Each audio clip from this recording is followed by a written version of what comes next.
আসসালামু আলাইকুম ওরহমতুল্লাহি ওবরাকাতু।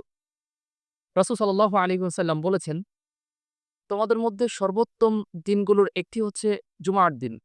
কেননা এই দিনেই হযরত আদম আলাইহিস সালামকে পৃথিবীতে পাঠানো হয়েছিল। আবার এই জুমাবারেই হযরত আদম আলাইহিস সালামকে পৃথিবী থেকে উঠিয়ে নেয়া হয়েছে। সেই সাথে এই দিনেই সিংগায় ফু দেয়া হবে এবং উঠানো হবে। সুতরাং তোমরা এই দিনে বেশি, বেশি দুরূদ পাঠ করো। কেননা তোমাদের দুরূদ আমার কাছে পেশ করা হয়। আমাদের মধ্যে অনেকেই রয়েছেন যারা শুক্রবার অর্থাৎ জুমাবারকে মনে করেন ছুটি কাটানোর দিন, অবকাশ যাপনের দিন।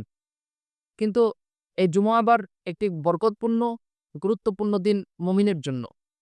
সুতরাং এই দিনে আমরা বেশি, বেশি দুরূদ পাঠ করতে পারি এবং রাসূল সাল্লাল্লাহু আলাইহি ওয়াসাল্লামের দেখিয়ে দেয়া আরো কিছু সুন্নাহর উপর আমল করতে পারি। আর আমরা যদি সারাদিন বেশি, বেশি দুরূদ পাঠ করতে পারি জুমাবারে, এই দুরূদ একদিন আমাদের মিজানের পাল্লা ভারী করবে বলে আশা করছি। আসসালামু আলাইকুম ওয়া রাহমাতুল্লাহি ওয়া বারাকাতুহু।